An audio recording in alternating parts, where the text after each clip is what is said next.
The morning of September 15th, 1945, began with a rumble that vibrated through wooden planks and settled into the bones of three women who had learned to interpret every tremor as a potential threat.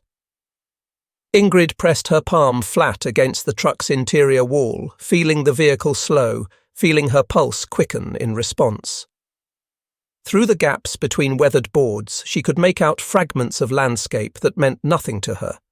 Flat Indiana prairie stretching toward horizons she had never imagined seeing, punctuated by the occasional farmhouse or grain silo standing sentinel over endless fields. She had been travelling for 72 hours, maybe more. Time had become elastic in the way it does when every moment might be your last comfortable one, and now they were arriving somewhere that would define the next chapter of her existence. Beside her, huddled against the truck's opposite wall, the younger woman everyone called Gret kept her arms wrapped around herself despite the September warmth that seeped through the boards. Her hair, which might have been beautiful in another life, hung in matted strands that spoke of weeks without proper washing, without the simple dignity of cleanliness. She kept touching a spot beneath her threadbare coat where Ingrid knew she had hidden something precious, checking to make certain it remained undiscovered through all the searches and inspections that marked their journey from German soil to American custody. The girl had that look in her eyes that Ingrid had seen too often during the war, that combination of determination and barely suppressed terror that came from having already lost everything that mattered except for one final thing you would die protecting. The third woman, Anna, sat with her back perfectly straight despite the hours of uncomfortable travel, despite the way the truck's movements threw them against each other and the walls. At 38, she carried herself with the rigid composure of someone who had decided that maintaining dignity required eliminating all unnecessary movement, all wasted emotion. Her eyes remained fixed on some point in the middle distance that only she could see, and Ingrid wondered what memories played behind those blank eyes. Anna never spoke about Stalingrad, never mentioned the Soviet camps she had survived before the Americans took control of their transport, but her silence itself told stories that words could never adequately capture. She breathed quietly, economically, as if she had learned to take up as little space as possible in a world that had become hostile to her very existence. When the truck's engine finally shuddered into silence, Ingrid felt her stomach clench with familiar dread. She had been through this ritual before, the arrival at a new camp, the moment when doors opened and you discovered what fresh cruelty awaited you. Soviet camps had taught her not to hope for anything beyond survival. Transit camps had reinforced the lesson that human beings could find infinite ways to strip dignity from other human beings. Now they were about to discover what American captivity looked like, and despite everything she told herself about expecting nothing, some treacherous part of her mind kept whispering that perhaps the stories about American brutality had been exaggerated, that perhaps these people who claimed to value individual freedom might extend some small measure of mercy to defeated enemies. She crushed that thought immediately, recognizing it as the most dangerous kind of weakness. Hope deferred maketh the heart sick, and she had already survived too much to let herself be destroyed by disappointed expectations. The moment stretched out, filled with the sound of boots on gravel, male voices calling instructions in that sharp, angular language that still sounded alien to her ears despite the handful of English phrases she had managed to learn. She leaned close to Gret and Anna, pitching her voice low enough that only they could hear above the sounds of the camp coming to life around their stationary truck. "Listen to me carefully," she said, letting her experience in field hospitals lend authority to her words. "They will try to break us with questions that seem innocent, with small acts of consideration that cost them nothing but make us feel obligated. Tell them nothing beyond your name and your hometown. Expect nothing beyond basic survival. They have won this war, and victors rarely show mercy to the defeated, no matter what conventions they claim to follow. We stay together, we keep our dignity intact, and we do not let them see us break. Do you understand?" Gret nodded quickly, her hand moving again to that hidden spot beneath her coat. Anna simply looked at Ingrid with those flat, expressionless eyes and said nothing, which Ingrid interpreted as agreement. The sound of footsteps grew louder, multiple people approaching the truck from different directions. Metal hinges shrieked as someone worked the latch on the doors, and then autumn sunlight flooded their cramped space with such sudden brightness that Ingrid had to raise her hand to shield her eyes. She braced herself for shouting, for rough hands dragging them out, for the casual violence that had marked every transition between one form of captivity and another. Instead, she found herself looking at a young American soldier whose face held an expression she had not seen directed at a German prisoner in longer than she could remember. He was not smiling exactly, but neither was he sneering or displaying the contempt she had learned to expect. His eyes met hers with something that might have been simple professional courtesy, as if they were two people engaged in a routine transaction rather than victor and vanquished, captor and captive. He stepped back from the truck's opening and gestured in a way that seemed almost polite, almost as if he were inviting them to exit rather than commanding them to do so. Behind him, Ingrid could see the camp spreading out across what had probably been farmland before the military claimed it. Guard towers rose at regular intervals, their silhouettes sharp against the pale morning sky, but something about them seemed wrong. The barbed wire that topped the fences looked almost decorative rather than genuinely threatening, and the buildings themselves were too clean, too well maintained, too orderly for a place designed to warehouse defeated enemies. She could see pathways between structures, see what looked like garden plots near some of the barracks, see women moving freely between buildings without guards prodding them along. It was all wrong, all too civilized, and that terrified her more than obvious brutality would have. A woman in officer's uniform approached the truck, her movements confident and purposeful. Her brown hair was pinned neatly beneath her cap, and the insignia on her collar identified her as a captain. She spoke briefly with the young soldier, then turned to address someone Ingrid could not yet see. Moments later, a man in civilian clothes stepped forward, his face weathered and kind in a way that made Ingrid's defences rise even higher. He looked at the three women with what seemed like genuine concern, then began speaking in German that carried the unmistakable accent of Bavaria. "My name is Klaus Weber," he said, his voice gentle enough that it felt like a weapon. "I will be translating for Captain Mitchell. She wants you to know that you are now under the protection of the United States Army and that you will be treated according to the provisions of the Geneva Convention. You will be processed, examined medically, provided with clean clothing and quarters. You will have access to mail privileges and medical care. While you remain prisoners of war, you will be treated with the dignity that international law requires."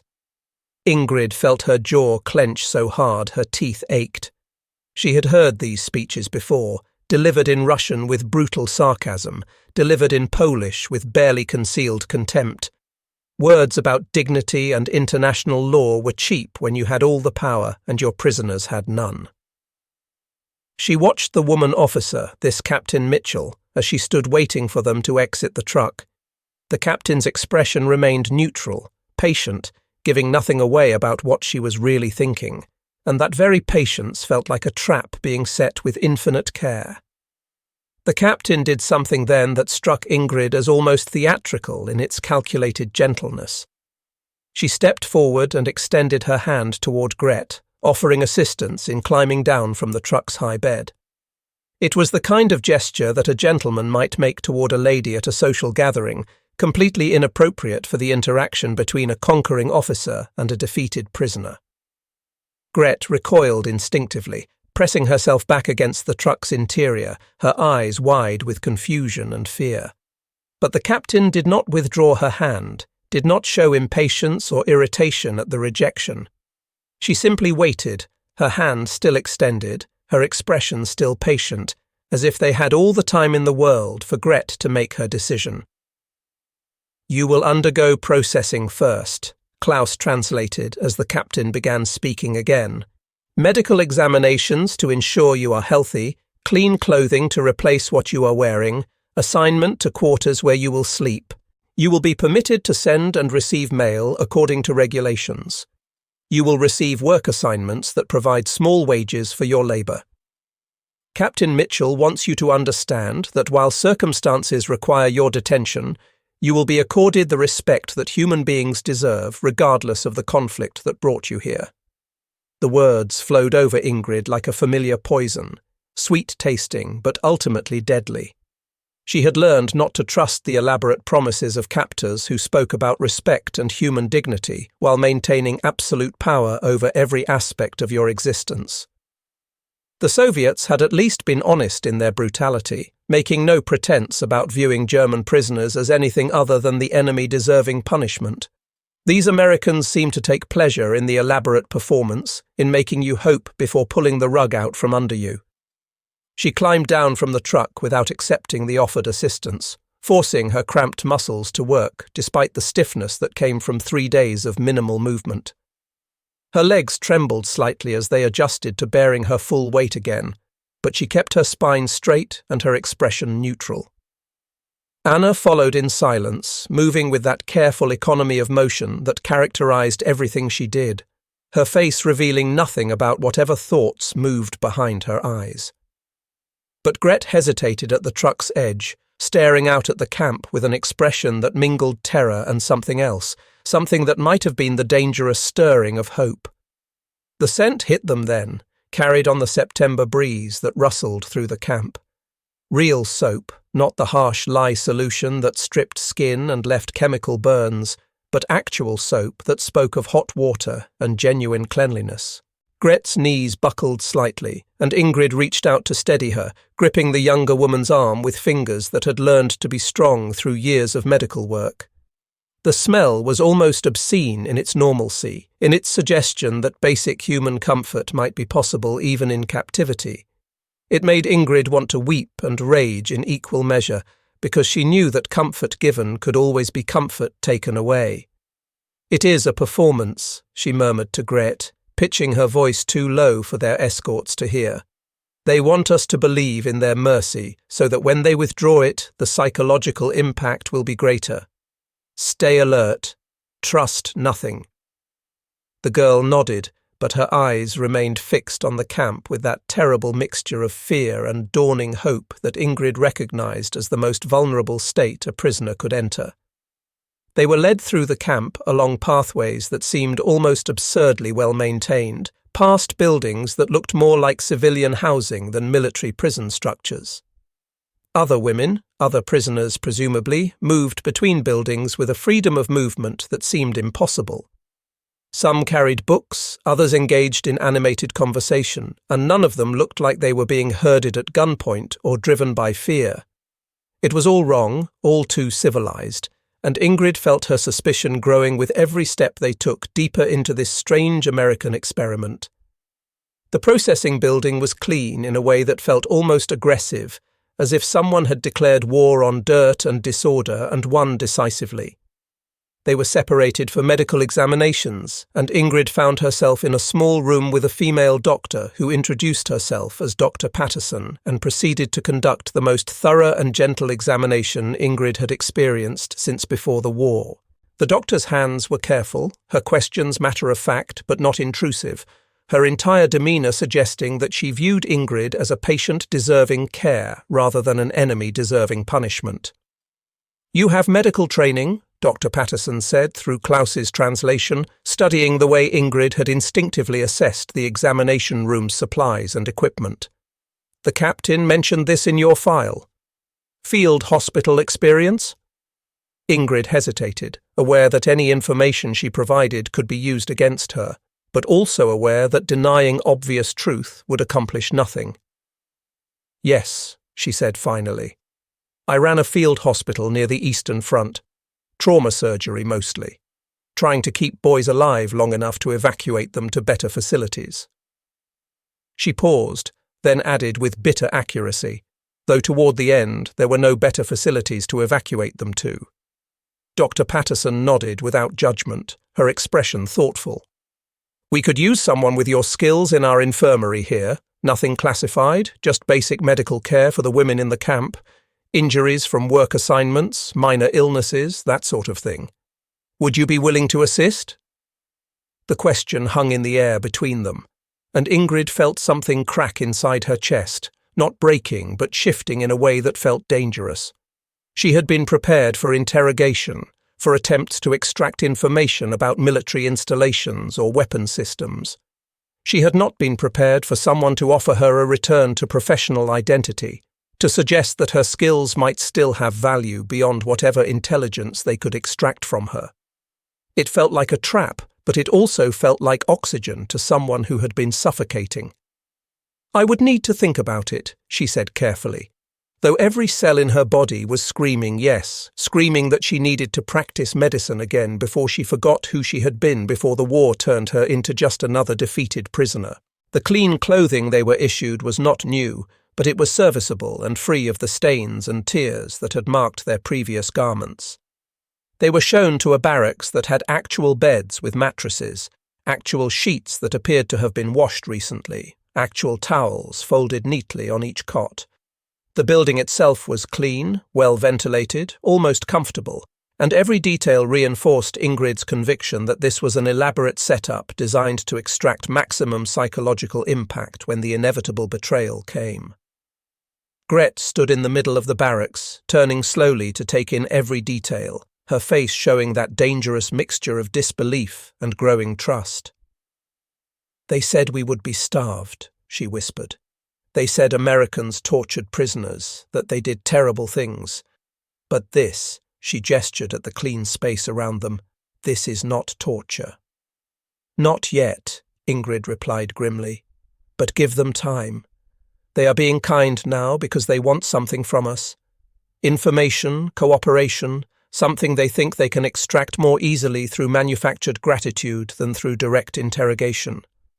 When they realize we have nothing useful to give them, when they grow tired of the performance, then we will see what American captivity really looks like." Anna said nothing, simply choosing a bunk in the corner farthest from the door and sitting down on the thin mattress with the careful precision that characterized all her movements. She tested the bed's springs, ran her hand over the folded sheet, then looked up at Ingrid with eyes that might have held agreement or might have held nothing at all. It was impossible to read Anna's thoughts anymore, as if she had sealed herself away somewhere deep inside where the war could not reach her. The first meal they were served that evening reinforced Ingrid's conviction that something was deeply wrong with this place. The food was hot, genuinely hot, not the lukewarm slop that characterized prison fare. There was actual meat in the stew, actual bread that was soft enough to chew without soaking it first, actual vegetables that had not been boiled into grey submission. The portions were not generous, but they were adequate, and the women who served the food did so without the contempt or hostility that normally accompanied such interactions. Ingrid ate mechanically, tasting nothing, her mind analysing every detail for the trap she knew must be there. Across the dining hall, she watched Captain Mitchell moving between tables, speaking through Klaus to various groups of women, her expression attentive in a way that suggested genuine interest rather than official obligation. The captain stopped at their table, looked directly at Ingrid, and asked through Klaus whether the accommodations were adequate, whether they needed anything else to be comfortable. The question was so absurd, so divorced from every experience Ingrid had accumulated over 3 years of various forms of captivity, that she found herself laughing. It was not a pleasant sound, that laugh, carrying edges of hysteria and rage that she usually kept carefully controlled. Captain Mitchell's expression shifted slightly, showing what might have been concern or might have been calculation. Ingrid fought to regain her composure, aware that breaking down publicly would be interpreted as weakness. "Forgive me," she said through Klaus, her voice steadier than she felt.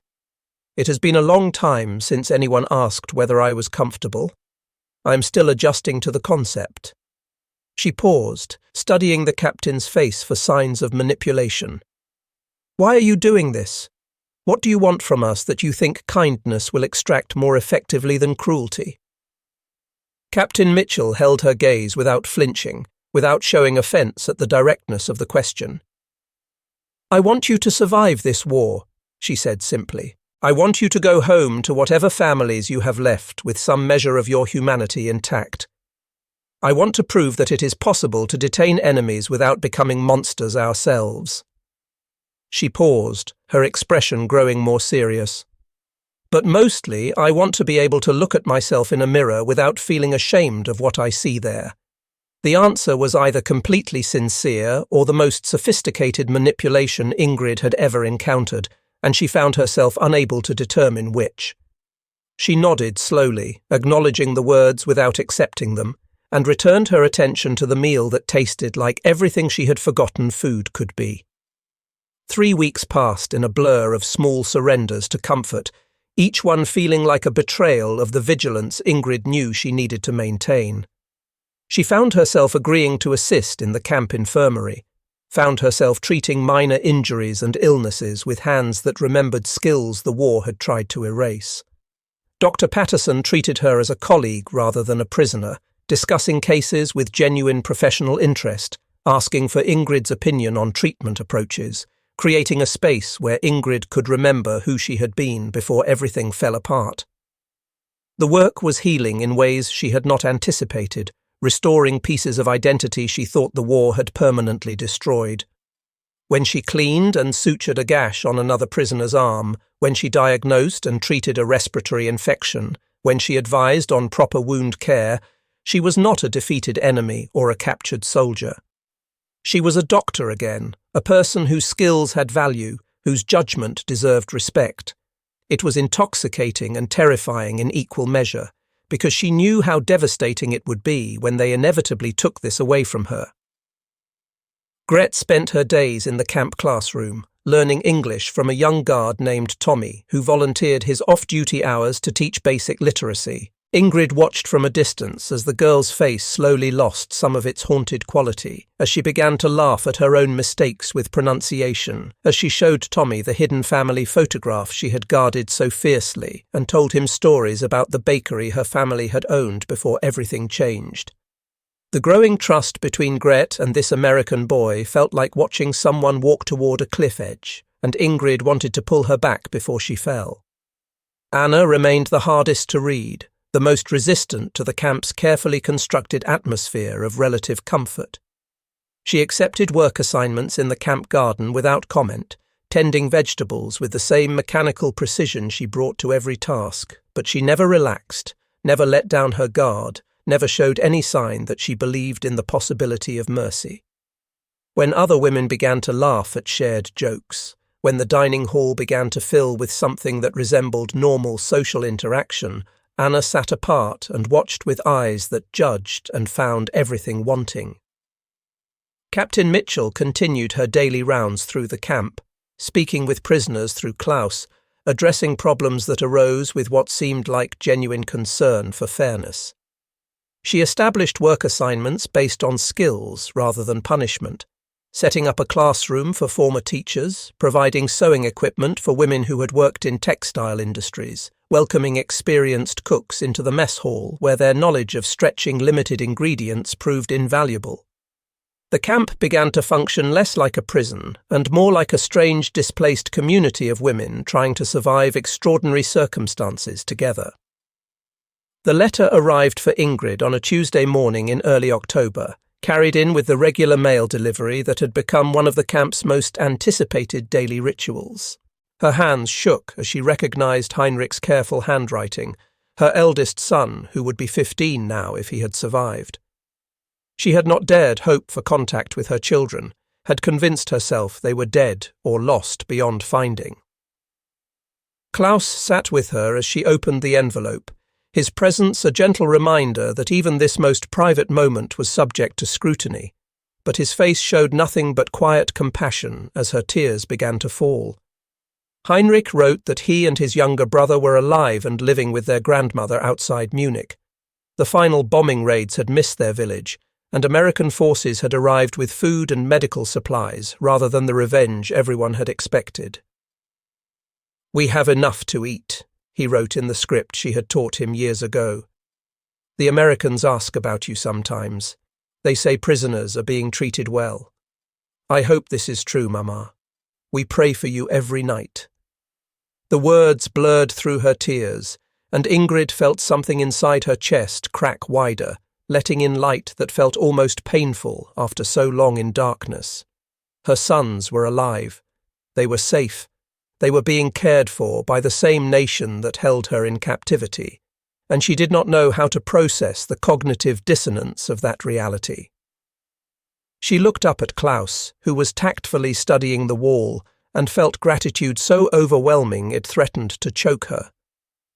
"Thank you," she managed to say, "for letting me read this, for not taking it away." Klaus looked at her then, his weathered face showing traces of pain that suggested he too had lost things to the war. "Every person deserves to know their children are safe," he said quietly. "This is not charity. It is basic human decency, which should never be remarkable, but somehow has become so." Across the camp, Gret was experiencing her own small triumph. She had read an entire paragraph aloud in English without stumbling, her pronunciation still heavily accented, but the meaning clear. Tommy's proud grin made something flutter in her chest that she had not felt since before her world collapsed. He brought her another book, asked her questions about Germany before everything went wrong, listened to her stories about the bakery and the smell of fresh bread in the mornings, and the customers who had been like family. "My father always said regular folks are pretty much the same everywhere," Tommy told her, his farm boy face serious with the effort of communicating something important. "It's just the leaders who cause all the trouble, who make enemies out of people who should be friends." He paused, looking at her with expression that might have been the beginning of something neither of them could afford. "You think that's true?" Gret thought about it, thought about the customers at her family's bakery who had slowly stopped coming as the atmosphere in Germany grew darker, thought about neighbours who had looked away when the wrong families were marched out of their homes. "I think people can be good or bad anywhere," she said carefully. "But yes, I think most people just want to live their lives in peace. It is the ones who want power who make everything terrible." The growing connections between prisoners and guards did not go unnoticed by higher command. Colonel Harrison arrived one morning with an entourage of military intelligence officers whose cold eyes swept the camp with calculating assessment. Ingrid noticed the change immediately, the way Captain Mitchell's shoulders tensed as she escorted the visitors toward the administration building, the way guards who had grown relaxed in their duties suddenly snapped to formal attention, the way even Tommy seemed different during that afternoon's lesson, glancing nervously toward windows as if expecting to be observed and judged. The atmosphere in the camp shifted within hours, becoming heavier, more oppressive. Conversations between Americans and Germans became stilted, careful, stripped of the easy familiarity that had been developing. Women who had begun to relax went back to watching their words, analysing every interaction for hidden threat. Ingrid felt vindicated in her suspicion that the kindness had been temporary, that the true nature of their captivity was about to reveal itself. That evening, Colonel Harrison entered the dining hall with his escort of intelligence officers, and the room fell silent with a speed that spoke to every woman's practiced instinct for reading danger. His eyes swept across the gathered prisoners with obvious disapproval, his expression hardening as he observed groups of women sitting together, talking quietly, engaging in the kind of normal social interaction that had become common in recent weeks. He spoke to Captain Mitchell, making no attempt to lower his voice, and his words carried clearly across the room. "This all looks very cosy, Captain, very comfortable, but comfort is not why these women are here. Tomorrow we begin a different approach, one that might actually produce some useful intelligence instead of this social experiment you have been conducting." Ingrid felt her stomach drop, felt the familiar cold dread that came from knowing your worst predictions were about to be confirmed. She caught Captain Mitchell's eye for just a moment, and in that brief exchange she read something that looked like an apology, a warning, a message that said, "I tried, but I am losing this battle." The colonel and his officers filed out, leaving behind a room full of frightened women who understood that their brief reprieve from cruelty had reached its end. That night, Ingrid carefully refolded her son's letter and tucked it against her heart, knowing she would need every source of strength she could find for whatever was coming. Beside her, Gret clutched her family photograph with white knuckles, tears streaming silently down her face. Anna simply sat on her bunk and stared at nothing, her expression as blank as always, as if she had known all along that hope was a luxury they could not afford. The security breach was discovered at dawn when someone reported that classified documents had vanished from the administration building's filing system. Within hours, Camp Blackwater transformed from a place of cautious comfort into something that felt sickeningly familiar to every woman who had learned to recognize the signs of impending catastrophe.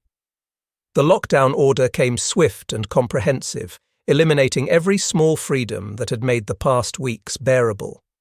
No more male privileges, no more work assignments that took them outside the barracks, no more English lessons or garden duties or any of the careful normalcy they had begun to trust. Guards who had learned to use their names reverted to anonymous faces behind rifles. The easy conversations disappeared overnight.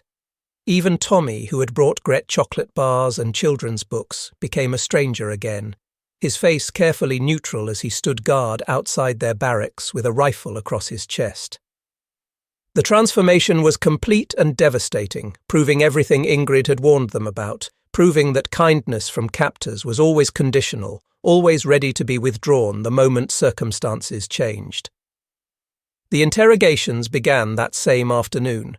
Women were called out one by one, escorted by armed guards to the administration building where intelligence officers waited with questions designed to extract information about weapons programs and factory locations and military secrets that most of them had never possessed. Those who returned came back shaken, their eyes holding that familiar glaze that came from being systematically dismantled and found wanting. Anna went first, sitting across from an intelligence officer whose nameplate read Kellerman and whose pale eyes seemed to look through her rather than at her. He wanted to know about factories, about weapons production, about any technical knowledge she might possess that could prove useful to American military operations. She explained patiently that she had been a librarian in a small Bavarian town, that her expertise extended to cataloguing systems and children's literature, that she knew nothing about military technology or weapons development. "Everyone knows something useful," Kellerman said, his voice flat and cold. "The question is whether you are smart enough to share that information voluntarily, or whether we need to explore other methods of encouragement." The threat hung in the air between them, unambiguous and terrifying. Ingrid's turn came 2 days later. She sat in the same chair facing different officers who asked the same questions about rocket programs and advanced weapons systems, questions she could not answer because she had never had access to that kind of information. They seemed particularly interested in her work in the camp infirmary, suggesting that her position gave her access to personnel files and medical records that might contain useful intelligence. They wanted her to betray Dr. Patterson, to repay professional respect with treachery, to prove that every stereotype about German duplicity was justified. "Dr. Patterson trusts you," one officer said, leaning back in his chair with calculated casualness. "She discusses cases with you, shares information about camp operations. Surely someone in your position has overheard useful conversations, observed interesting patterns that might be valuable to our intelligence operations." Ingrid looked at him with eyes that had seen too much cruelty to be shocked by more. "If Dr. Patterson has shared anything with me, it has been medical information relevant to treating patients. If you believe that constitutes intelligence gathering, then you understand nothing about what it means to be a physician." She paused, letting her contempt show clearly. "I have nothing to tell you because there is nothing to tell. I am a doctor, not a spy, and I will not betray someone who treated me with professional respect simply because you need to justify your presence here." The officer's expression hardened, and Ingrid knew she had made an enemy. But she also knew that surrendering her integrity would destroy her more completely than anything they could do to her physically. If she was going to survive this war, she needed to be able to look at herself in a mirror without feeling ashamed, exactly as Captain Mitchell had said that first evening. Meanwhile, Captain Mitchell was fighting her own battle in an office that felt more like an interrogation room than a command post. Colonel Harrison had made his position brutally clear. Either she produced actionable intelligence from her prisoners within the week, or she would face a court-martial for dereliction of duty. The camp would be transferred to more aggressive leadership, and her experimental approach to prisoner treatment would be terminated permanently, probably with prejudice against anyone who had supported it. "These women are not strategic assets," she argued again, hearing the desperation creeping into her voice. "They are civilians who got caught up in something bigger than themselves. They do not have access to military secrets or weapons programs. They are teachers and nurses and farm wives trying to survive extraordinary circumstances." "Sentiment is a luxury we cannot afford," Harrison replied coldly.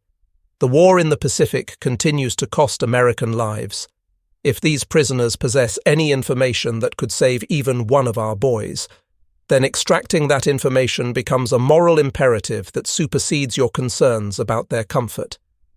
The daily routines changed overnight, becoming harsh in ways designed to break resistance through accumulated misery.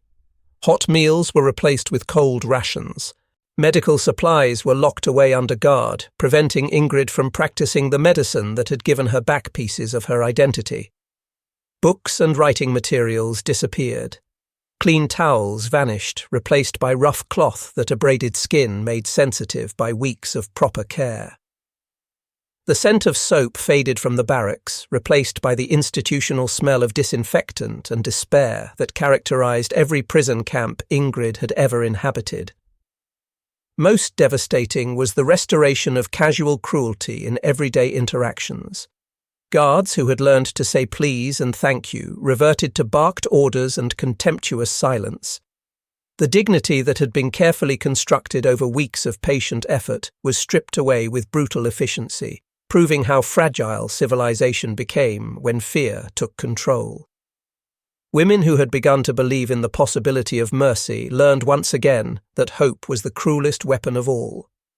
Gret sat on her bunk that evening, staring at the blank wall where a small mirror had hung before the security measures confiscated everything that might provide comfort. She pulled out her hidden family photograph and studied the faces of parents and siblings she might never see again, people who existed in a world that felt increasingly unreal. For a few brief weeks, she had allowed herself to believe that dignity might be possible even in captivity, that former enemies might choose compassion over vengeance. Now that hope felt like a joke, designed specifically to make the return to cruelty more painful. The truth emerged on a rain-soaked Monday morning when a young private discovered the missing classified documents wedged behind a filing cabinet in the records room, apparently having slipped from an overstuffed folder during routine filing weeks earlier. No security breach had occurred, no German prisoner had been involved. The entire crisis that had transformed Camp Blackwater back into a place of fear and institutional cruelty had been built on nothing more substantial than a clerical error and one soldier's reluctance to admit he might have misfiled important papers. Captain Mitchell stood in Colonel Harrison's temporary office, holding the recovered documents while rain drummed against windows like accusations. The intelligence officers who had spent days interrogating frightened women over non-existent secrets packed their briefcases with expressions of professional disappointment, as if frustrated that their methods had not yielded useful results, even though there had never been any results to yield. The damage felt irreparable. The trust that had been so carefully built now shattered beyond any hope of reconstruction. "Well," Harrison said with the casual indifference of someone whose career would remain unaffected by the week's catastrophic mistakes, "at least we know the security protocols function when they need to. Better safe than sorry, I always say." He paused at the door, his cold eyes surveying the rain-soaked compound one final time. "Keep them on restricted privileges for another week, just to maintain discipline. Cannot have them thinking this was all some kind of mistake, even though it was." Captain Mitchell watched his convoy disappear into the October gloom and felt the weight of 27 frightened women whose faith in American promises had been destroyed by institutional paranoia and the inability of powerful men to admit error. She knew that restoring what had been lost would be nearly impossible, that trust once broken rarely healed completely. But she also knew that she had to try, because the alternative was accepting that fear and cruelty were the only possible responses to defeated enemies. In the barracks, silence had become the dominant language once again. Women who had begun to share stories and hope now sat on their bunks staring at walls, their faces holding that flat expression of people who had learned not to invest emotional energy in anything that could be taken away. Gret clutched her family photograph, but no longer dared to look at it, afraid that even this small comfort might somehow be discovered and confiscated. The brief flowering of normalcy had withered under the cold frost of institutional fear, leaving behind only the bitter knowledge that hope was always temporary in captivity. Anna broke the silence, her voice cutting through the oppressive quiet with devastating clarity. "They cleared us," she said to no one in particular, her tone conversational as if commenting on weather. "The missing papers were found. We did nothing wrong." She looked around the barracks at faces that had stopped believing in vindication. Yet here we are, still locked up, still being punished for crimes we did not commit. This is what American justice looks like when nobody is watching, when the performance of mercy becomes too inconvenient to maintain. Ingrid sat on the edge of her bunk, reading her son's letter for what felt like the 100th time, the paper growing soft with handling. Heinrich's words about Americans bringing food and medical supplies instead of vengeance seemed to mock her current circumstances, suggesting that perhaps kindness was reserved for conquered civilians while cruelty remained the province of prison camps. Perhaps her son was seeing a different kind of American than the ones who administered detention facilities. Perhaps mercy was always conditional, always subject to withdrawal when circumstances made compassion feel like weakness. But that afternoon, something unexpected happened that changed the trajectory of despair. Captain Mitchell appeared in the doorway of their barracks, not with the official bearing she had maintained during the crisis, but with the hesitant posture of someone approaching wounded animals. In her hands, she carried something small and familiar, Gret's confiscated family photograph that had been taken during the security sweep. She walked directly to Gret's bunk and held out the photograph without ceremony, without preamble, without any attempt to justify or explain. "I am sorry," she said in carefully pronounced German that she must have practiced with Klaus Weber. "We let fear win. We became the thing we claimed to be better than. I cannot undo what happened, but I can return what was taken and promise that it will not happen again." Gret stared at the offered photograph for a long moment, afraid to reach for it, afraid it might disappear if she moved too quickly. When she finally took it, her hands shook so badly that the images blurred through her tears. "You were afraid too," she whispered, not as an accusation, but as a recognition of shared vulnerability. Captain Mitchell nodded, her own eyes bright with unshed tears. "Fear makes cowards of all of us," she replied through Klaus's translation. "It turns decent people into instruments of cruelty, makes us betray our own principles in the name of security. But that does not excuse what we did here. It does not excuse what we took from you." She paused, seeming to gather courage for what came next. "Tomorrow, normal privileges will be restored.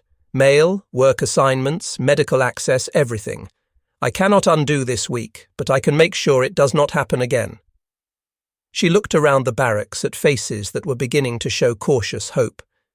"Not on my watch, not to any of you, not ever again." As Captain Mitchell left, promising hot baths and clean towels by evening, Gret held her family photograph up to the grey afternoon light streaming through windows.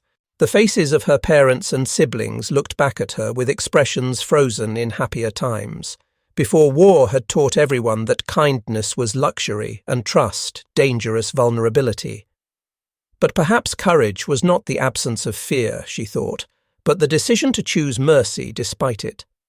Perhaps dignity was not something that could be given or taken away by others, but something that lived in the space between people who decided to see each other as human beings, worthy of respect, regardless of the uniforms they wore or the flags they had once served. The photograph trembled in her hands, but for the first time in weeks it felt like holding hope rather than mourning it, like clutching proof that somewhere beyond the fences and guard towers, families still existed who remembered her name and waited for her return. That night, when steam began rising from the restored bathhouse across the compound, when clean towels appeared again on their bunks, when the smell of hot food drifted from the mess hall, she allowed herself to believe that perhaps mercy was possible even in the machinery of war, even between former enemies who had every reason to hate each other, even in a world that seemed determined to prove that cruelty was the only language anyone understood anymore.